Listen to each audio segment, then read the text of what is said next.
దొండకాయలు శనగలండి. ఇప్పుడు ఈ రెండిటితోటి మనం ఫ్రై చేసుకుందాం.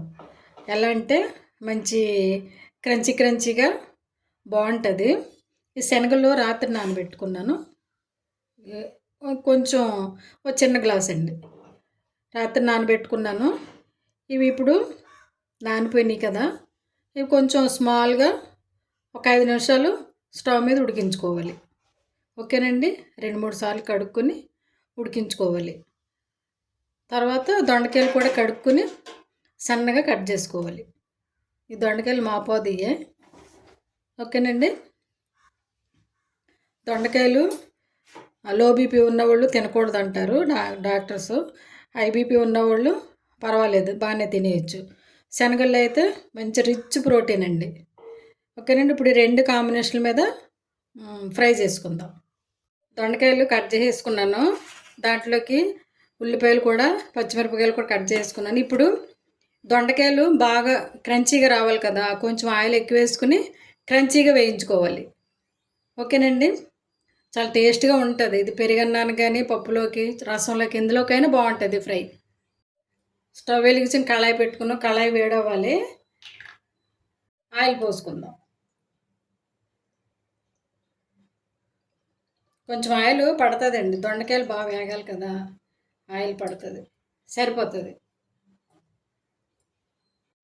స్టవ్ మీడియం ఫ్లేమ్ మీద పెట్టుకుని దొండకాయలు శనగలు కూడా వేపుకుందాం.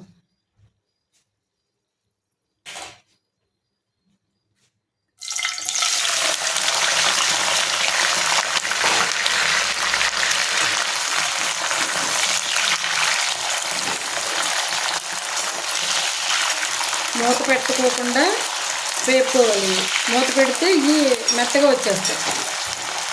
ఓకేనండి. శనగలు కూడా వేసేసుకుందాం. కొంచెం ఆయిల్లో వేగితే బాగుంటాయి.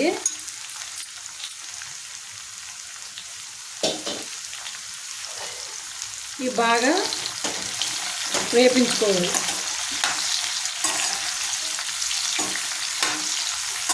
దొండకాయలు వేపేటప్పుడు స్టార్టింగ్లోనే శనగలు వేయకూడదండి, ఎందుకంటే ఇవి బాగా వేగిపోతే అవి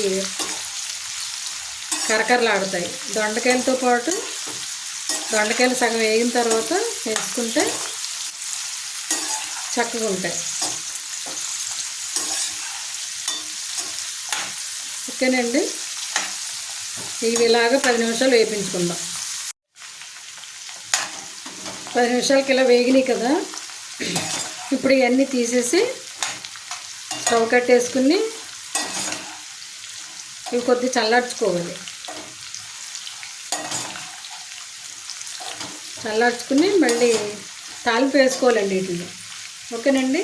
ఇందులో ఆయిల్ ఎక్కువ ఉంది కదా, ఇప్పుడు కొంచెం ఆయిల్ తీసేసుకుందాం. స్టవ్ వెలిగించుకుని అదే కళాయి పెట్టుకున్నాం. ఇప్పుడు మనం వేయించుకున్నాం కదా దొండకాయలు శనగలకి, ఇప్పుడు తాలింపు వేసుకోవాలి.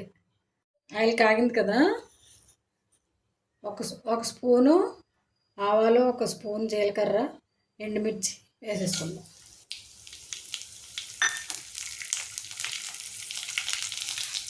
ఉల్లిపాయలు, పచ్చిమిరపకాయలు,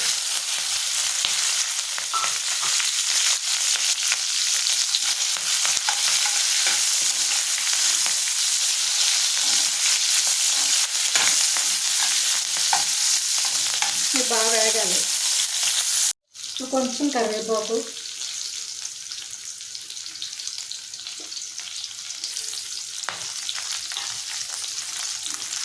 ఇది కూడా బాగా వేపించుకోవాలి.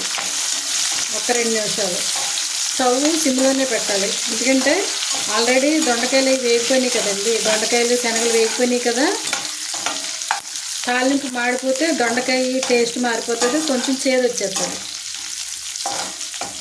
ఓకేనండి. ఇంక ఇందులో అల్లం వెల్లుల్లి పేస్ట్ ఏమి అవసరం లేదు. ఓకేనండి. ఇలాగా నెమ్మదిగా 2 నిమిషాలు వేయించుకుందాం సిమ్లో పెట్టి. ఇప్పుడు మనం ఇందులో కారం అన్నీ వేసుకోవాలి. కారం కూడా కొంచెం లైట్గా ఆయిల్లో వేగితే శనగలు అవన్నీ చాలా కమ్మగా ఉంటుంది. ఓకేనండి.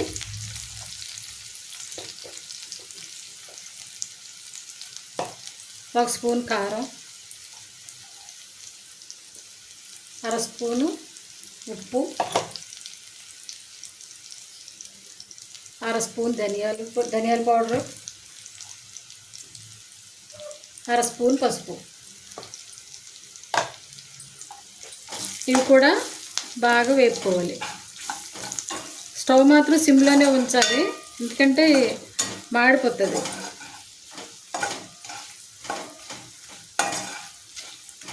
ఒక సెకండ్ ఇలా మూత పెట్టుకుని కారం వేసాం కదా, కొంచెం మగ్గనిద్దాం. ఇప్పుడు మూత తీసి మనం దొండకాయలు వేపుకున్నాం కదా, దొండకాయలు శనగలు వేపుకున్నాం కదా, ఇవి వేసేసుకుంటాం. సూపర్గా ఉంటుందండి.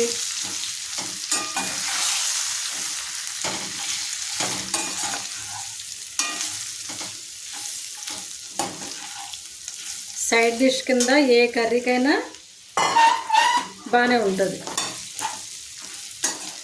పప్పుచారులోకి అయితే ఇంకా బాగుంటుంది. ఇందులో మనం అన్నీ హెల్దీ వేసాం కదా, దొండకాయ హెల్దీ, శనగలు రిచ్ ప్రోటీను.